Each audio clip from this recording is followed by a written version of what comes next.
Este podcast pertenece a la red Podcast SN.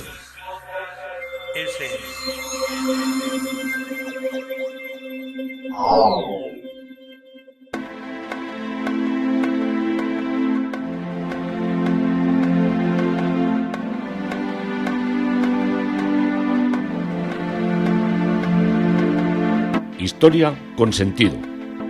Un podcast presentado y realizado por Juan Carlos González.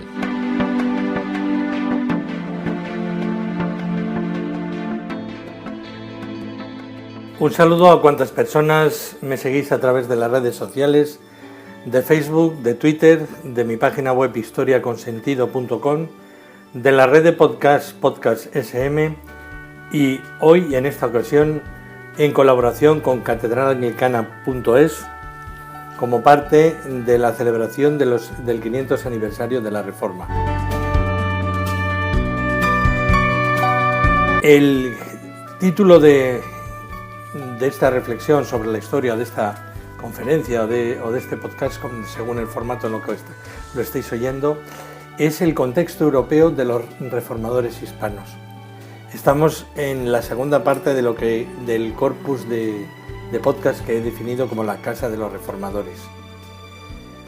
Una de las páginas más olvidadas de la historia de nuestro país es la historia de los reformadores que, al ser exiliados o ejecutados, desaparecieron rápidamente de una historia que siempre es contada por los vencedores.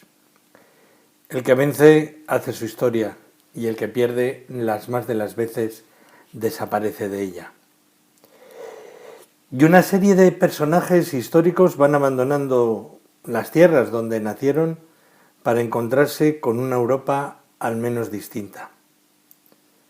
Otros encontraron la fe, la conversión o el saber fuera, como os digo, de sus enclaves de origen, pero unos y otros se cruzaron, como vamos a ver, con los personajes que cambiaron la historia de Europa desde el punto de vista geopolítico, religioso y social.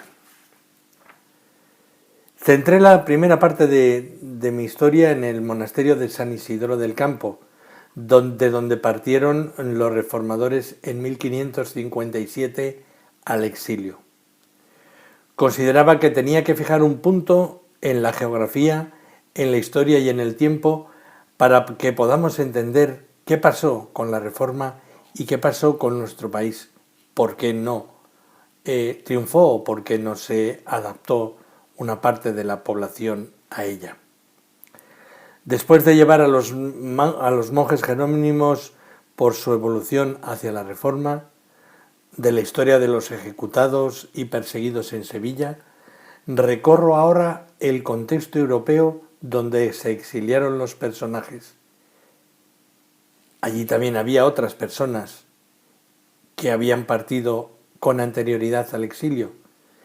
Y estos personajes que llegaban allí a Sevilla, desde Sevilla a Ginebra, más los que ya estaban allí, se cruzan con los líderes de las diversas confesiones. Se juntan con calvinistas, con luteranos y con anglicanos, a los que tuvieron acceso y que les hicieron evolucionar hacia principios y creencias muy variados. El recorrido con los reformadores nos llevará a recorrer una franja geográfica que nos llevará a Londres, a Flandes, que son los Países Bajos, entonces una posesión de los reyes hispanos, los cantones suizos, Alemania, de un modo especial a las ciudades de Frankfurt, de Augsburgo, de Lindau, entonces también de Estrasburgo, que si bien ahora es Francia, en el siglo XVI era Alemania. También vamos a recorrer Francia con París, Orleans, Montargis y la Baja Navarra. Asimismo se contemplaremos y pasaremos, porque se nos van a cruzar muchas historias, con los reinados de Carlos V, de Felipe II, de las reinas de Inglaterra María I Tudor, de Isabel I. Nos vamos a cruzar con papas romanos y con muchos personajes de las artes, en especial con literatos y pintores. Todo ello nos hará recorrer desde aproximadamente 1517 hasta 1602, en una de las épocas más convulsas, pero a la vez más hermosas de la historia de Europa. Una historia de Europa con grandes aciertos y desaciertos. Lo mismo cometieron desaciertos desde el punto de vista los monarcas y los que estaban aquí, papas defendiendo desde un punto de vista la fe y todo lo que era su poder, como muchas veces pues los reformadores pues también se pasaron de frenada y cometieron verdaderos atropellos, pero así se hace la historia. La historia no solo se lleva una parte de bondad y de cariño y de sabiduría y de amor de las personas que forman la historia al pueblo y a sus semejantes. Muchas veces se cruzan pues grandes acciones con grandes escándalos y con grandes atrocidades. Pero lo que me ha sorprendido cuando he intentado bucear en esta parte de la historia no solo es que hay mucha falta de investigación histórica, y la que hay es muy poco exhaustiva sobre estos personajes durante tantos años malditos.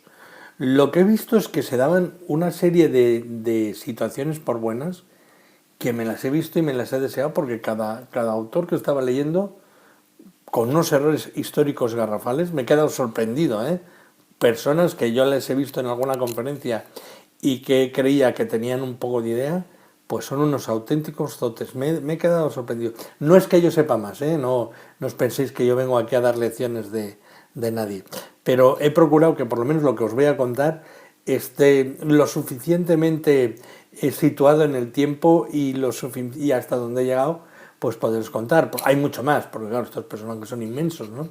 Pero lo que os cuento, por lo menos contrastarlo, lo he hecho. Bien, intentaré dar un poco de luz, como os digo, sobre este apasionante tema. Dejamos a nuestros monjes reformadores, huyendo de la península.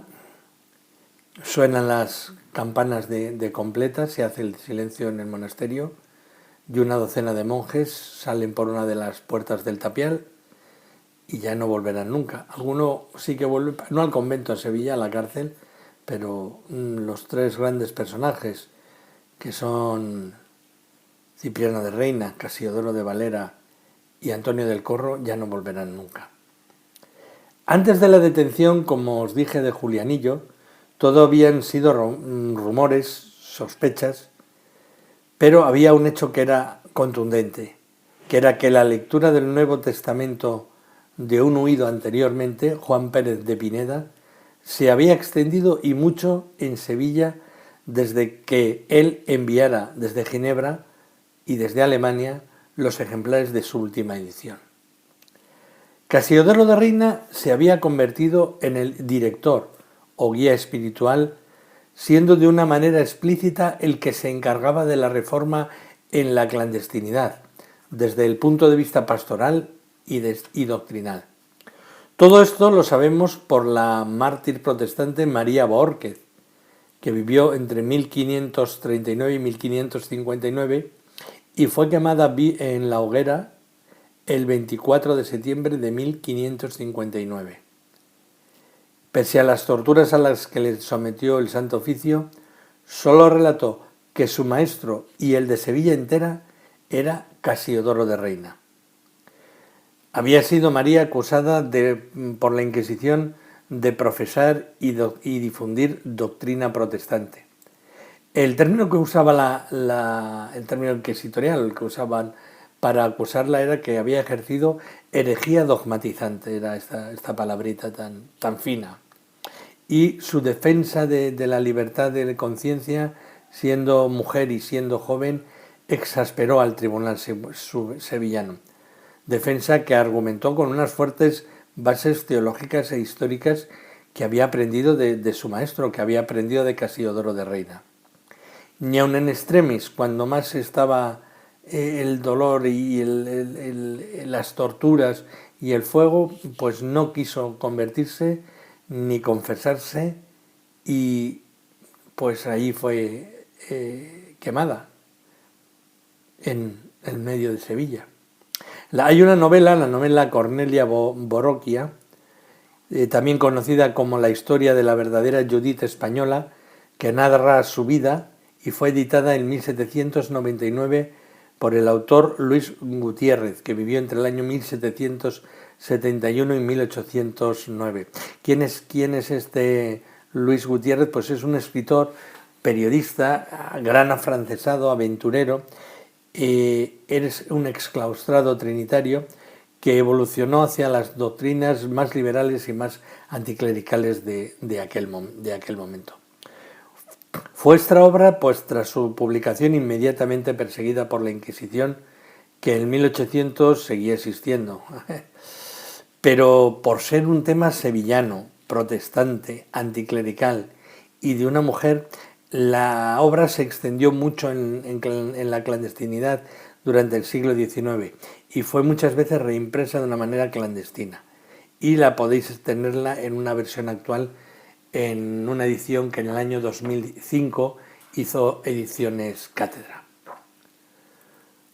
Los monjes huidos, como os digo, burlan la Inquisición, ponen tierra por medio y el Santo Oficio maniobra y se inicia una cacería infructuosa. Como no pudieron ser capturados y ejecutados, se les condenó en ausencia y el 26 de abril del año 1562 fueron quemados en efigie en el auto de fe. Reina y sus compañeros llegan a Ginebra, donde la historia sitúa a otro reformado, al que hemos visto que había enviado los libros, Juan Pérez de Pineda.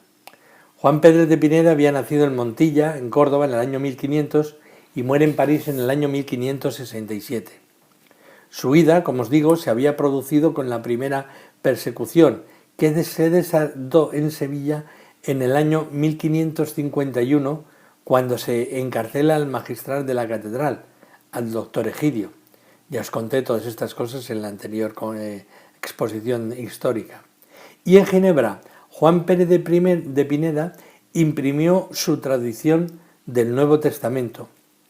Para hacer esta obra, que fue muy importante porque era la primera que se manejaba de una manera popular dentro de lo que era la zona sevillana y distintos puntos también de nuestra geografía, se sirvió de las traducciones que había hecho un personaje del cual os voy a hablar ahora. La traducción del Nuevo Testamento la había hecho Francisco de Encinas. Francisco de Encinas había nacido en Burgos el 1 de noviembre de 1518 y muere en Estrasburgo en 1552. Por la persecución a la que fue sometido por las publicaciones, por ser un ferviente reformado, firmó sus obras con todos los nombres, muchas veces menos con el de Francisco Encinas. Firmó sus obras como Francisco Dianier, François de Chesnay, François Chernet, Edmond van Eyck, haciendo juego el Eyck ese, porque el Eyck es encina en alemán. Tuvo también Francisco de Encinas un hermano protestante que fue quemado vivo, que se llamaba Jaime de Encinas, del cual también os hablaré. Y los Encinas eran de Burgos. Y aunque ahora nos resulte extraño, esta ciudad castellana era uno de los más enclaves internacionales de Europa. Os voy a contar una anécdota que una de las primeras veces que fui a Florencia, estaba visitando un monumento, el baptisterio que está ahí en la plaza del Domo, y después de acabar y tal, y ¿de dónde vienen ustedes? Le dijimos de dónde veníamos, y dice, oiga, ¿ustedes conocen Burgos? Y yo, pues, sí, claro, además, mire, mi familia procede de allí, aunque se fueron a Euskadi, al País Vasco, en la primera revolución industrial. La primera parte de mi familia fue allí en 1918, pero sí, conozco Burgos, conozco la ciudad muy bien. Y me dice, bueno, ¿y se parece mucho a Florencia? Y yo me giro así un poco y digo, hombre, Florencia y Burgos, pues Burgos está muy bien, pero no es Florencia, ni mucho menos. Y me dice, claro, es que usted sabe que los florentinos lo que más a quien se querían parecer siempre eran los burgaleses. Y lo que me estás diciendo.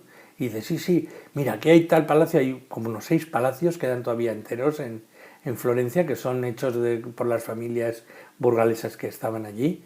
Y dice, esto llamaba la atención, era toda la finura castellana, el buen estilo, las maneras de los burgaleses. Y digo, hay que ver cómo ha cambiado. Ahora que uno viene aquí, Florencia, que es el sitio de la perfección, de la moda, de la elegancia, con unos escaparates allí de peleterías, de roperías, de zapaterías que te caes para atrás. Yo tampoco soy muy entendido de eso, ¿no? Y echamos la vista atrás y nos encontramos con que los florentinos estaban queriendo imitar a Burgos. Como os digo, Burgos, ahora vamos a entender por qué, era una ciudad internacional, porque desde el siglo XVI era la sede del Consulado del Mar o centro del asentamiento de la lana de Castilla con Europa. Ya sabéis que la lana de Castilla era la que ponía el precio en las monedas europeas. En el mercado de Medina del Campo se pesaba la lana, un vellón de lana castellana. Para que os hagáis una idea, un vellón era una especie como de cinta de cuero. Entonces esa cinta de cuero se iba poniendo capas de lana encima, y cuando se podía atar por la parte alta se pesaba y se subastaba. Y el precio que había dado en esa subasta era el precio que tenía el dinero del valor de la moneda de Castilla. El vellón de lana de Castilla valía tantas unidades de la moneda castellana. Entonces había allí como si dijéramos, unos corredores económicos, que eran los que salían en caballo al puerto de Laredo, al puerto de Castro, todos los que son los puertos con los que se trabajaba la mesta para la exportación de la lana. Embarcaban en el primer barco, llegaban a Londres y decían, el día tal, vamos a suponer el 14 de noviembre, la lana de Castilla en el mercado de Medina del Campo costaba tanto. Entonces ellos hacían el cálculo y decían, pues nuestra moneda tiene tanto valor contra esta moneda, tiene tanto valor contra esta moneda. Entonces era como el cambio esto que vemos en los aeropuertos cuando pasamos de un país a otro. Esto era lo que se hacía entre Medina del Campo, Burgos, que era los que tenían el Consulado del Mar, que era desde donde salían todo el asentamiento de la lana de Europa Castilla.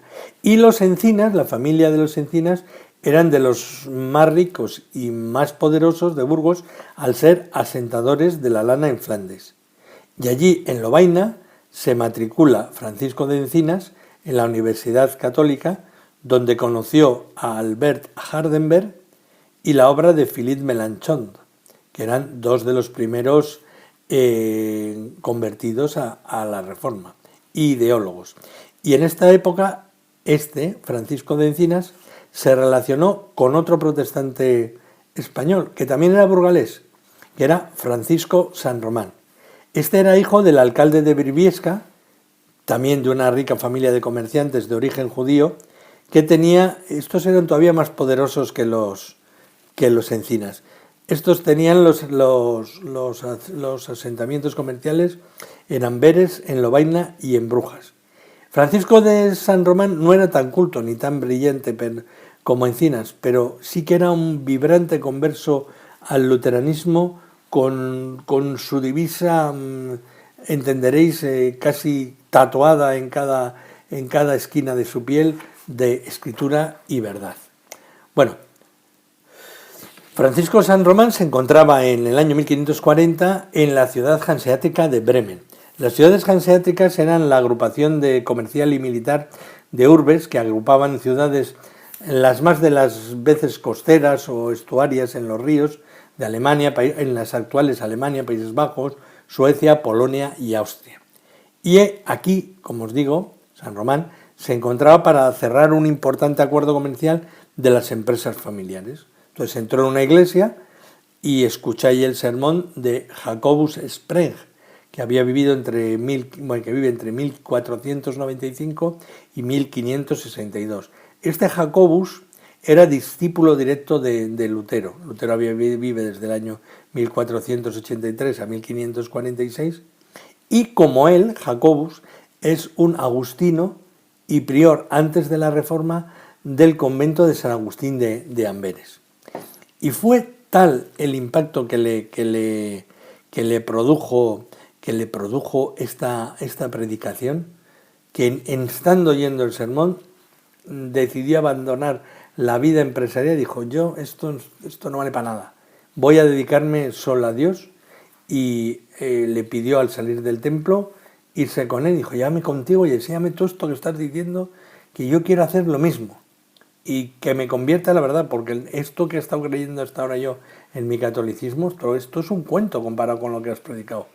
Así que formó parte del grupo de predicadores que llevaba Jacobus, porque iba por distintas ciudades predicando, y en cuanto ya cogió los principios y las bases del luteranismo, pues era un gran predicador y tenía un profundísimo arrojo, y muchas veces el maestro Jacobus Spreng tenía que frenarle por el ardor de sus sermones osados y religiosos. Si entraba ya alguna autoridad: tú eres como el demonio, debía ser terrible, terrible. Bueno, en su gran amor a la Sagrada Escritura le llevan a publicar en castellano un catecismo que él extiende a los ámbitos castellanos de Flandes. Incluso envía ejemplares a la península, maniobra muy peligrosa por el celo que ya tenía la Inquisición. Y en esta época, en Amberes, es cuando conoce a Francisco de Encinas, como os digo, burgalés como él y recién convertido. Encinas le recomienda prudencia, pero él esto lo considera que no, aquí no podemos ser, ¿qué prudentes? Aquí eso es cobardía. Aquí hay que dar testimonio del Evangelio. Y al poco tiempo es detenido en la ciudad de Amberes con obras en alemán, en francés, en latín, de Lutero, de Melanchthon y Ecolampadio. Ecolampadio es el alias de Johannes Hausstein, que vive entre 1482 y 1531, que es un teólogo reformador muy activo en Basilea, Suiza. Y durante 8 meses, como os digo, estuvo preso Francisco San Román y completamente presionado para que confesase sus culpas. Pero él siempre respondía: podéis quemar este cuerpo, pero no mi alma, que esa morirá con Cristo. No podían rebatirle muchas ideas y le hicieron prometer que sería más prudente y que debería abandonar Flandes y volver a su país. Vamos, que se lo quitaron de encima para que allí no tuviera más líos. Pero dice nada de fuera de Flandes, y de discreción menos todavía. Así que de la cárcel de Amberes volvió a Lovaina, donde se volvió a reencontrar con Francisco de Encinas, el cual dice: hombre, sé prudente y sé un poco discreto, ¿no andas ahí con un carro lleno de obras del... Pero si sabes que los están y dijo: no, tú no te preocupes, que esto lo controlo yo bien. Era muy osado, como os digo. Pero si de osadía se trataba, se le ocurrió una de las más osadas que podía pensarse. Él sostiene que el emperador Carlos V, que vivió entre 1500 y 1558, está en un error, que debe hacerse luterano y que debe extender así por todos sus reinos la reforma. Y con esta idea se dirige a Ratisbona para intentar convertirlo. Es el año 1541 y en esta ciudad se está celebrando la Dieta de Ratisbona, que dura del 5 de abril de 1541 al 22 de mayo de 1541, que era un intento de recuperar la unidad del Sacro Imperio Romano a través de un debate teológico en el contexto ya de la Reforma protestante alemana. Francisco San Román consigue ser 3 veces visto por el emperador, pero en la última ya, como él veía Francisco que no le terminaba nada de convencer al emperador, en un fervor que por su parte que rozó la osadía, le dijo: si no te conviertes en la Reforma, eres cómplice del anticristo que vive en Roma y en el Vaticano, que ese es el demonio vivo y tal. Bueno, esto ya fue demasiado para el emperador, mandó que la Inquisición le prendieran y en un carro jaula lo llevó encadenado con su séquito cruzando toda Europa desde Ratisbona a Valladolid. El maestro Encinas, su amigo, nos cuenta que mientras viajaba, la gente iba allí a ver como si fuera un mono, imaginaros lo dantesco de lo que era. Entonces no había coches celulares, era un carro con una jaula y el maestro. Y decís, ¿veis estas cadenas de hierro? Pues estas cadenas, estos hierros, esta cautividad, esta jaula que padezco por gloria de nuestro Señor Jesucristo ahora, me reportarán un triunfo mucho más honroso en la presencia de Dios, que veis todos todos los carruajes y todas las telas y todas las sedas. Esto no es nada para lo cubierto de gloria que voy a estar yo cuando me maten y vaya al cielo. Esto ya os digo que era poco su idea. Al comenzar el año 1542, prácticamente debieron estar unos 7 u 8 meses viajando, toda Europa escupiéndole cuando pasaba y en una situación dantesca. Y como os digo, al comenzar el año 1542 llega este horripilante cortejo a la península, siendo pronto el reo juzgado y condenado. Y con ello el mártir se viene arriba y se gloriaba que su sacrificio iba a ser como el de los primeros cristianos ante los emperadores romanos. Cuando le decían, bueno, pero no te da pena que te van a matar y tal. Decía, no, esto es la mayor gloria que se puede tener.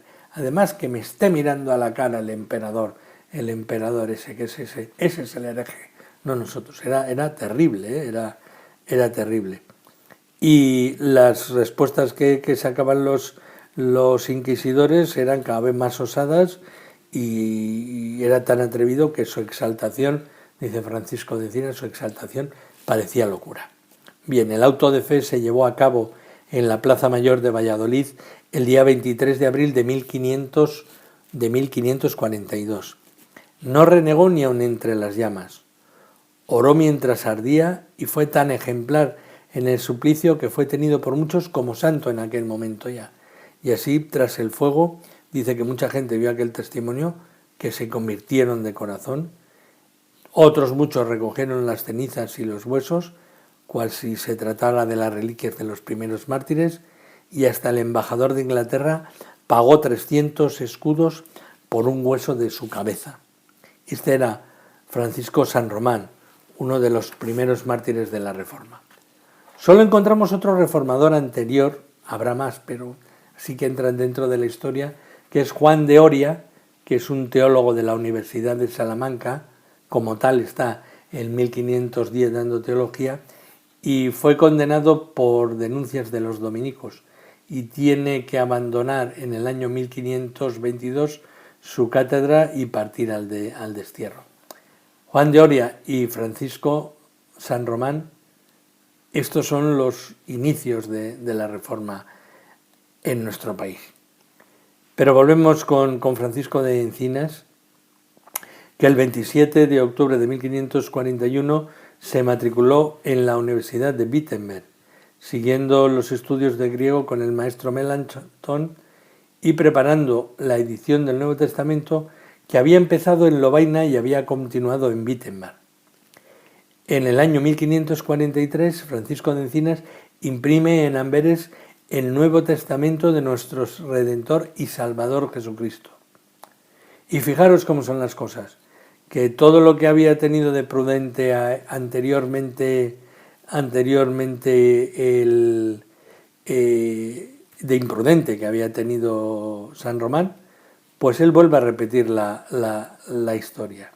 Tan solo un año después del martirio de Francisco de San Román, se presenta ante el emperador con un ejemplar de su obra en Bruselas, pero esta vez ya a instancias del confesor del rey, el dominico Pedro del Soto, es detenido el 13 de diciembre de 1543, siendo confiscada la edición de su libro, pero ya había muchos ejemplares circulando por Europa.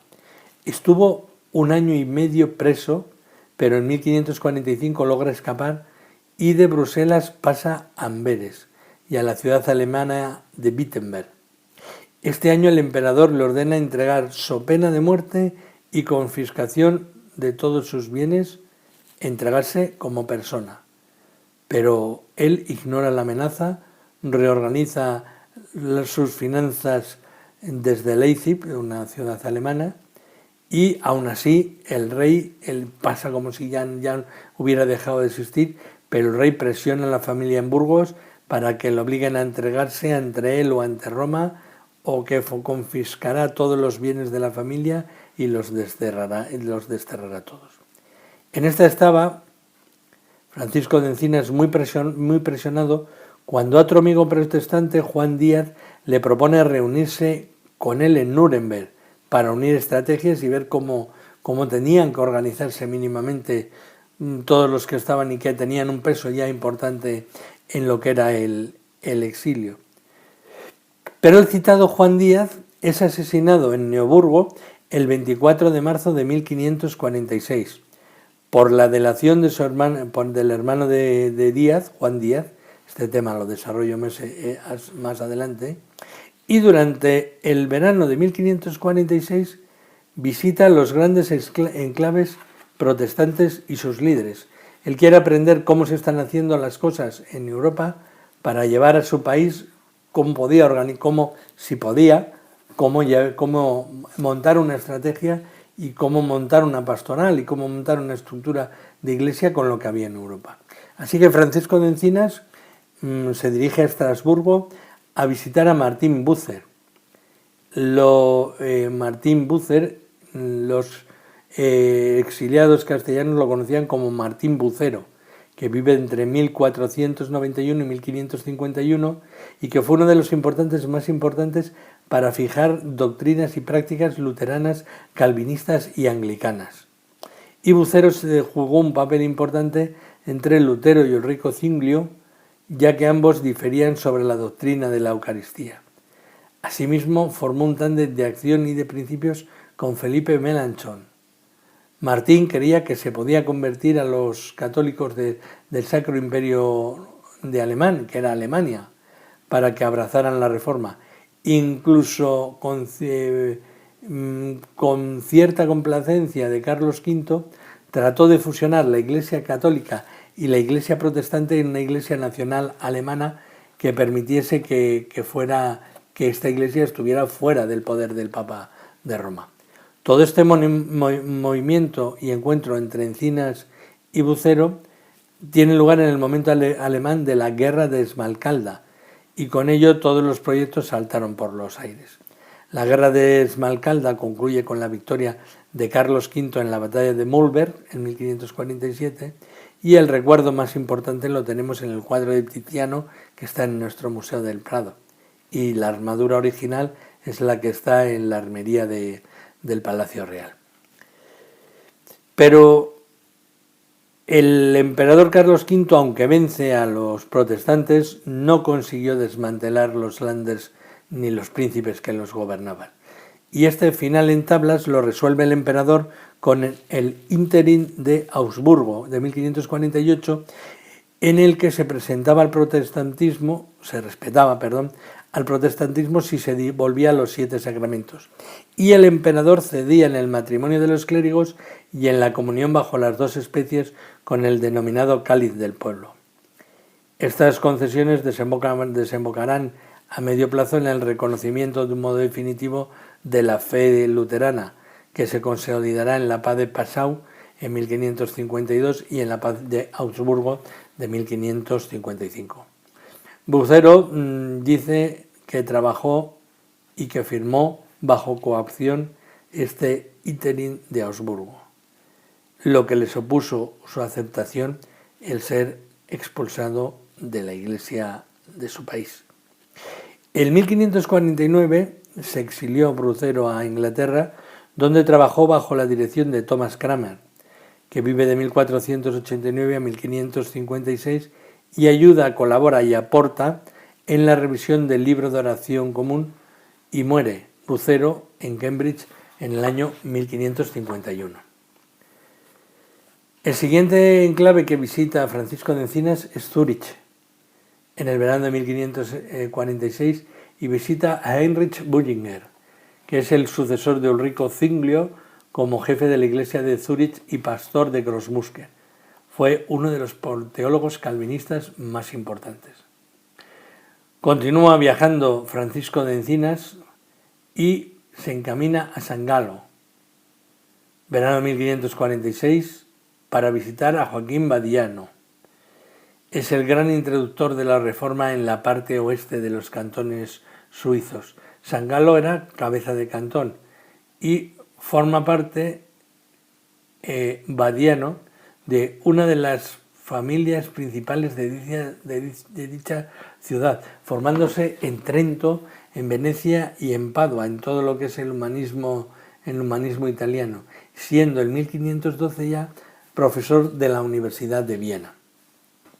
Estudia medicina, geografía e historia, conoce la Reforma a través de Ulrico Zwinglio y a partir de 1521, al heredar el cargo de alcalde de San Galo, su padre promueve la nueva fe. Perdón, el alcalde era su padre, él no promueve Joaquín Badiano es el que promueve la nueva fe y convierte su cantón en un asentamiento casi totalmente reformado ya en 1526. Continúa su recorrido alrededor del lago Constanza y visita Landau, Francisco de Encinas siempre. Allí visita a Francisco Saillier, también conocido como Janon Saillier, y está con los miembros convertidos de la comunidad de Suiza de San Galo que se han pasado a la zona de Alemania, cuando visita a Jerónimos Saillier. Y Francisco contrasta con la pedagogía y pastoral empleada para extender la fe en el sur de la católica Baviera. Siguiente visita de Francisco de Encinas también en la ciudad, esta vez de Constanza, es la visita a Ambrosius Blarer, que vive de 1492 a 1564 y desde un año antes, desde 1525, Ambrosius se encuentra convirtiendo prácticamente a la ciudad con un modo de pastoral rico en lo que es acción pastoral musical que consumó con la participación de otros dos pastores, los primos Johannes y Konrad Zwick, que eran unos grandes músicos y organizaron una estructura y una estrategia de canto que convirtió y convenció a muchísima gente.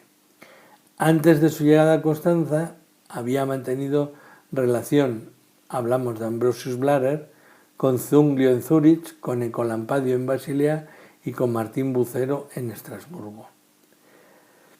Para Francisco de Encinas todas estas visitas fueron importantísimas, pues se encontró con la primera línea de los reformistas y en este conocimiento en el que se reafirma se convirtió, se dijo, este es el verdadero camino que hay que tomar. Y es en ese año, en el año 1526, cuando se matriculó en Basilea, y es donde Encinas escribió una obra sobre el asesinato de Juan Díaz, que se titula Historia verdadera de la muerte del santo varón Juan Díaz, al cual su hermano Alfonso Díaz asesinó siguiendo el ejemplo del primer parricida Caín. Y en esta obra describe lo cruento del asesinato y la versión real del hecho. Francisco de Encinas y Juan Díaz. Hablamos ahora de un converso de Cuenca, de Juan Díaz, que vivió entre 1510 y 1546 y tenía un hermano gemelo, Alfonso Díaz, que era un ferviente eclesiástico y funcionario del Tribunal de la Rota en Roma. Estamos en las fechas en que se aproxima el Concilio de Trento y Juan Díaz pensaba preparar allí una exposición detallada de lo que era la doctrina reformada para convencer a toda la Iglesia. Y sintió su hermano Alfonso que la familia era ultrajada por la presencia de un hereje en el Supremo Concilio, así que intentó convencerlo de todos los modos posibles para que se retractara y se retirara y para que reconociera que se encontraba en un error. La familia tampoco podía soportar en lo que eran aquellos hidalgos castellanos una mancha tan imborrable para el buen nombre familiar. Y ante el inquebrantable convencimiento que tenía Juan Díaz de tirar para adelante, su hermano pensó en quitarle la vida y encallarlo para siempre. Alfonso le dijo a su hermano Juan que aceptaba su presencia en Trento.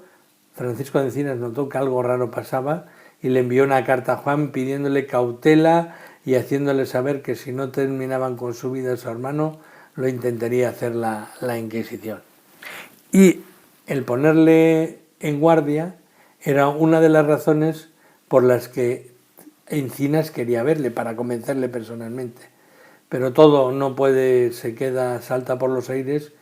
En la madrugada del 27 de marzo de 1546 fue Juan Díaz asesinado de un hachazo por el criado de su hermano Alfonso Díaz.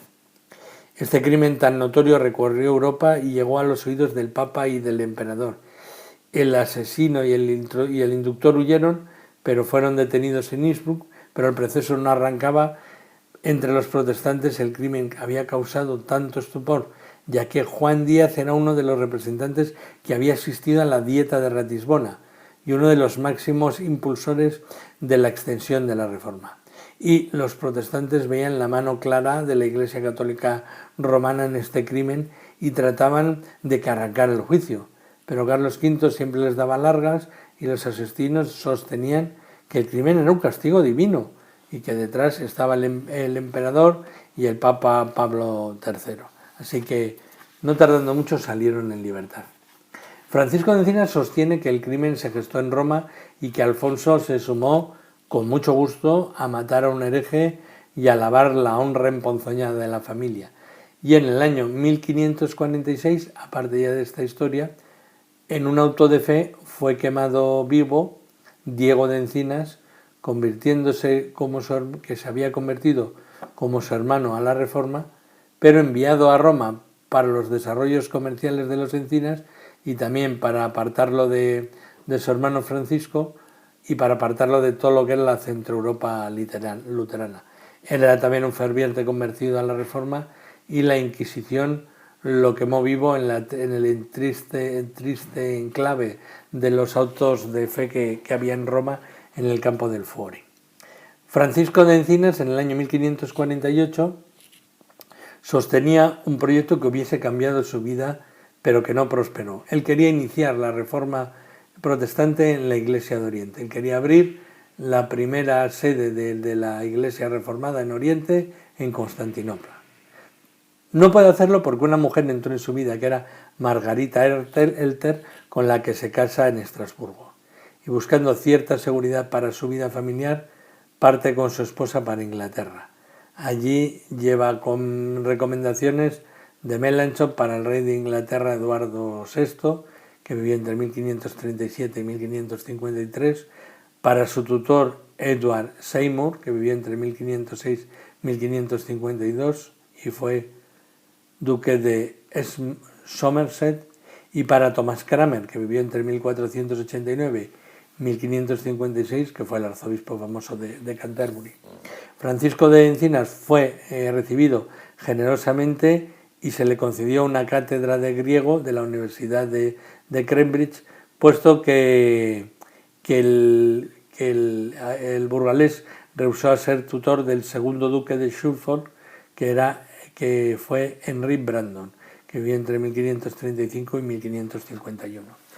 En 1549 vuelve a Basilea a preparar en la imprenta sus ediciones para llevarlas ya a la distribución. Pero el magistrado de la ciudad se opone y termina en Estrasburgo, donde publica sus obras de literatura clásica. Esta fue la gran ilusión, crear una gran colección de clásicos griegos y latinos. Desde el punto de vista de la salud y el clima londinense son muy malos y abandona la City en 1550 trasladándose a Augsburgo. Y en el año 1552 lo tenemos viajando a Ginebra para encontrarse con Calvino, que vive de 1509 a 1564.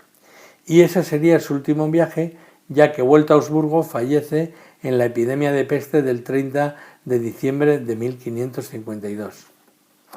Francisco de Encinas fue el más brillante de los primeros reformadores. Volveremos al círculo ginebrino que recibe a los reformadores y a Juan Pérez de Pineda. Esto es Historia con Sentido. Yo soy Juan Carlos González y encantado un día más de haberos podido contar un recorrido tan bello, tan importante por la historia de la Iglesia reformada.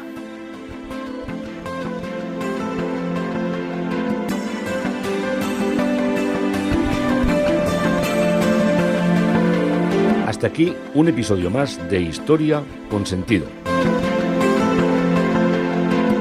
El podcast que te habla de historias de la historia, sucesos, eventos, como si el ayer fuera hoy.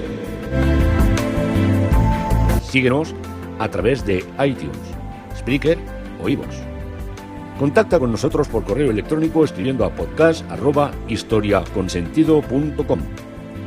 Nuestra web www.historiaconsentido.com.